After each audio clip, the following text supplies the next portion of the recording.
قالوا ادع لنا ربك يبين لنا ما لونها قال إنه يقول إنها بقرة صفراء فاقع لونها تسر الناظرين তারা বলল, তোমার পালনকর্তার কাছে আমাদের জন্য প্রার্থনা করো যে তার রং কিরূপ হবে। মুসা আলাইহিস সালাম বললেন, তিনি বলেছেন যে গাঢ় পীতবর্ণের গাভী, যা দর্শকদের আনন্দ দান করে। আউযু বিল্লাহি মিনাশ শাইতানির রাজীম।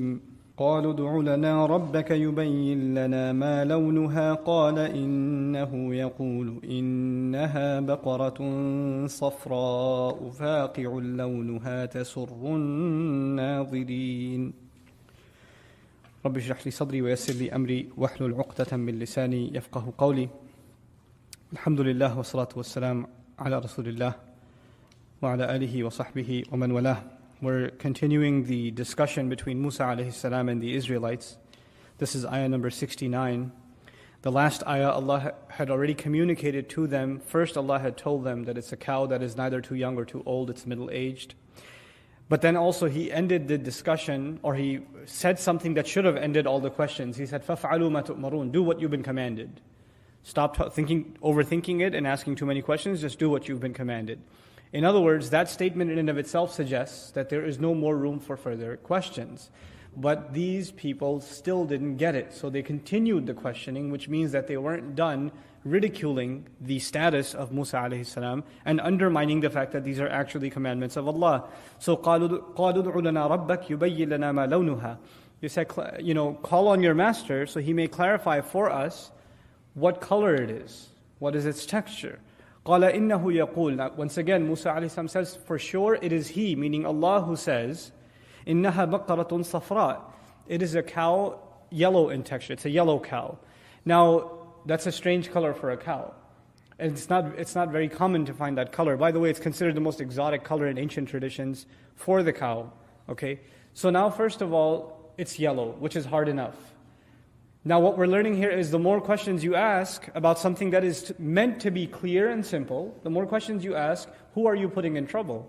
Yourself. You're only complicating life for yourself. The Sharia was vast, it was open, it was flexible, and by asking too many questions, and not asking questions to understand better. Now there's a difference. I spoke about this on a separate occasion, perhaps not here, but it's very important to note. There's a difference between asking the messenger and questioning the messenger.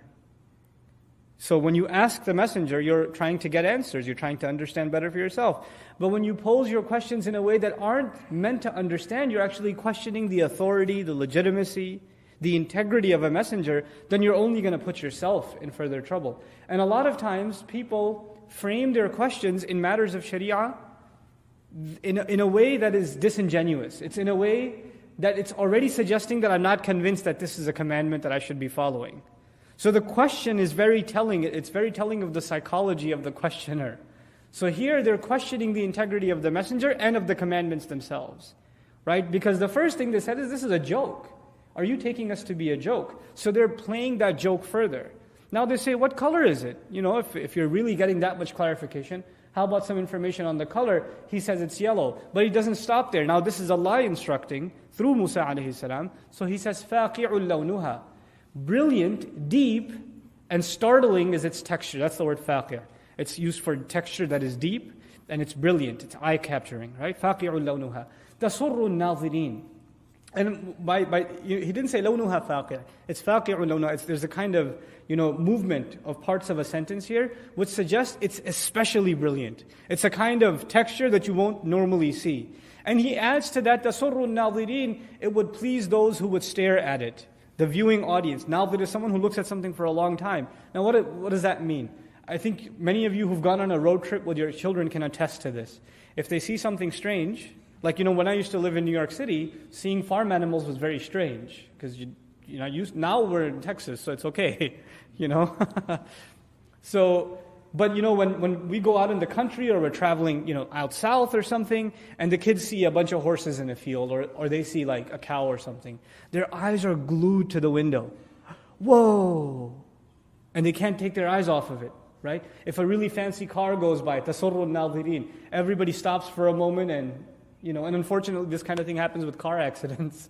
There's a car accident, everybody's got to take a really good look, see if they catch some action and then move forward, right? So the idea of something being so spectacular that it captures the eyes and the viewing attention of anybody who's passing by, tasurru al-nadhirin, it should be that stellar of a texture.